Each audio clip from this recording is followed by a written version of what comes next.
Alytuje šiandien į gatves išriedėjo 5 naujutėlaičiai elektra varomi mikroautobusai, jų dar 2 yra Alytuje ir apie tai mes šiandien ir pasikalbėsime. Pirmiausia, kalbinu merę, tikiu, kad tai nebuvo labai lengva, kad tai buvo ilgas ir sunkus procesas. Žinote, merui visą laiką viskas yra lengva, nes darbuotojai viską daro ir dirba. Tai šitoje vietoje, aišku, tai yra sprendimai mūsų pirmiausia priimti miesto tarybos. Strategija, kad mes vis dėlto norime žalio miesto, žalio transporto ir efektyvaus transporto. Tai šiandieną esame nebereikalo šilumos tinklų teritorijoje ir su šilumos tinklais bendraudami radome sprendimą, kaip galime atpiginti tą transporto važiavimą. Kadangi, matote, čia yra šilumos tinklų biokuro katilas ir mes kiekvieną dieną gaminame beveik 4 MW elektros energijos nuolatos. Ar tai diena, ar tai žiema, ar vasara. Ir tą energiją mes dažniausiai pardavinėjame tada, kad nereikia. Ir ypatingai, pavyzdžiui, naktį elektros kaina yra labai žema rinkoje.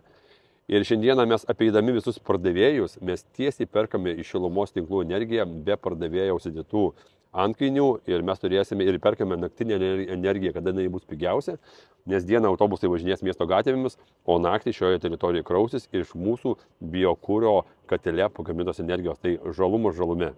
Ir kainos už bilietėlius gyventojams nebrangs. Žinote, čia sunku pasakyti, kiek ta elektra kainuos, kokia bus rinkos kaina, vienaip ir taip, čia yra 7 autobusai iš 32. Tai mes dar turim 25, turėsime dizelinius autobusus, bet jeigu toliau tokiais tempais eisime, tai tikėtina, kad turėtų kaina nebrangti. Bet žinote, šiandieną sunku pasakyti, kiek bus dizelio kaina vidury metų, kas bus, kaip keisis rinka, tai šitoje vietoje. Bet kol kas taryba neketina kelti kainos. Taip, šilumos tinklų direktoriau, jums šiek tiek to vargelio čia nemažai prisidės, krausis jūsų teritorijoje.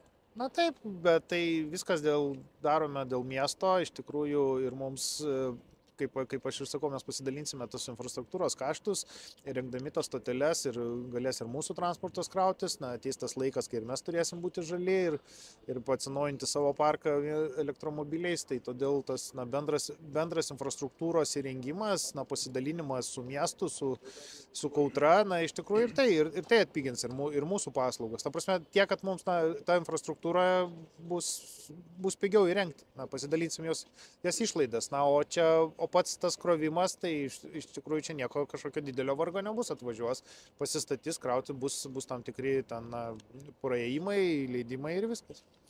Na ir Kautros atstovo klausiu, kaip jums ši naujiena, savivaldybės strategija, 85% europinės lėšos, 15 teko jums prisidėti?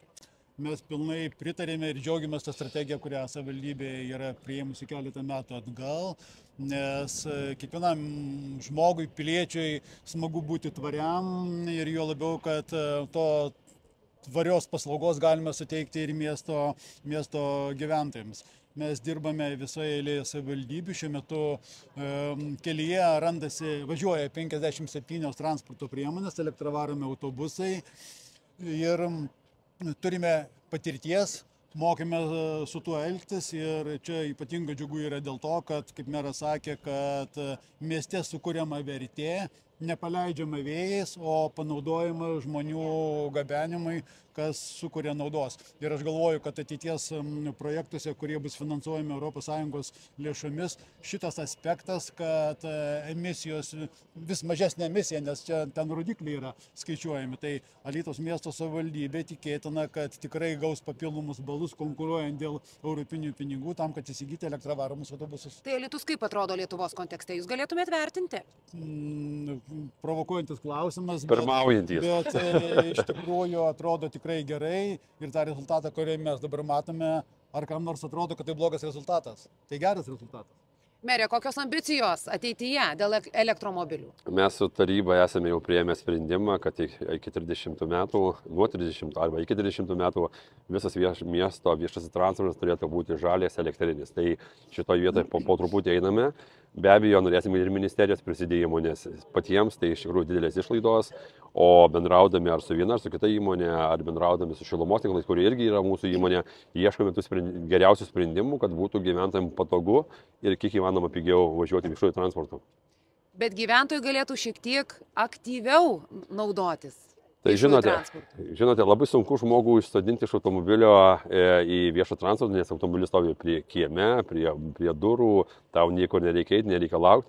Tačiau mes visą laiką stengiamės užtikrinti geriausius maršrutus, tada, kada reikia to viešo transporto. Ir aš manau, ateis laikas gyventojai ir po truputį jie persėda.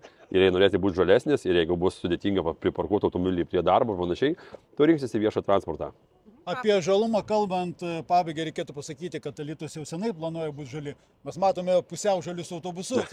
Jau prieš 18 metais galvojo komanda tuo metu dirbanti, kad būti žaliais, tai dabar ne tik spalva žalia, bet ir savo esybę žali.